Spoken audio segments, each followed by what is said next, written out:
Brock Greenhalgh sitting in for the vacationing Mike Farwell. Never fear, the gentleman needs a break.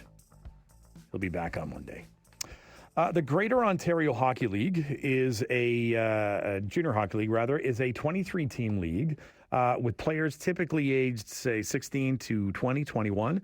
The GOJHL is known for developing young talent, and it serves as a stepping stone for players aiming to move up to higher levels. Craig Spada is the league's commissioner. He joins us today, and thanks for giving us some of your time today, Craig. Oh, it's my pleasure. Thanks for having me, Brock. No problem. So 9 alumni of the league recently selected into the NHL draft. How would you describe your development model in the league, Craig? Well, I think we've been very successful in recognizing that players develop at a later age sometimes. And one of the players that are coming to us have been draft picks of the OHL, of course. But maybe not their first and second round picks, but we have seen a couple of those as of late, as we gain great confidence with the OHL. But the kids that have been, the players that have been selected 3rd to 10th or 12th or even 15th have, found themselves in our league, and we have been able to promote those players on, recognizing that they do develop a little later due to size, and it is a very young age. And placing these players in our league and giving them playing time has been the product of success. We are a little bit younger league than some of the other leagues out there. In general, we are very proud of our 19 and 20-year-olds, and obviously those are the keys to making these younger players great. And we continue to improve avenues for those 19, 20-year-olds, but the 16, 17, and 18-year-olds have, developed in great strides of our league because, with great credit to our coaches and their development off the ice and in gyms and such, they've been able to play, and that's been exciting for us. Have you found over the years, we know that kids get into hockey early. Some kids, they've got growth spurts. Some kids just seem to take to it really quickly. But then, I always go back to Marty St. Louis, like just a guy who kind of came out of nowhere. Is it a good idea to kind of hold off and wait a little bit sometimes?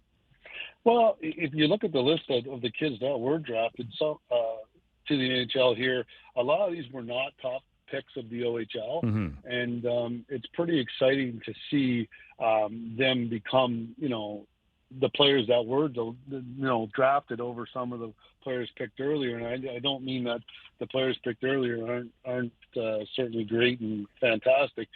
They all are. It just depends. You can have a first rounder pick to the OHL and become the obviously the first pick, just like this year when Max Schaefer was certainly picked in both the OHL first and then the NHL first.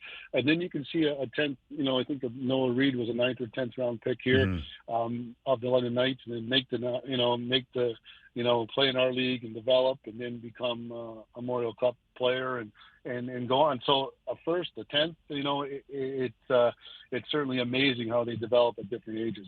That's to answer your question, I guess, correctly. With a 23-team league, that's I would think that's a lot to juggle throughout a season. How does it work? How do you must have a crew of people working? Well, we've got a staff, and certainly, those folks are do their jobs, and I handle most, the business of the league in general, and the hockey ops, is run by Executive Director Tim Simmons, does a great job, and below him, there's a number of people from media and such, and we're evolving all the time, and as we, continue to evolve, we hire to fill the needs that are there, and lucky, yes, staff is certainly the aspect of any company or situation. As born and raised in Chatham, Ontario, gotta say, happy to see the Maroons come out on top this year. You've got storied franchises. All of your franchises that are all the teams that are there. They've got the history in the community. You're going back in some cases, 60, 70, maybe even longer. How important is it to you or to the league to sort of honor those traditions when it comes to those teams? That's what makes the GOJHL so great, in my opinion. Is they just our teams don't move as per se, and we're not moving around, and they're entrenched in the communities, and we have both private ownership, community ownership that have lasted for years and years and years. And that, again, we are so lucky to have the fans that we, are able to bring in our rink suite. I know our fan base is grand versus other situations, and that's what makes us so successful. And that's what a player wants to play in front of, right?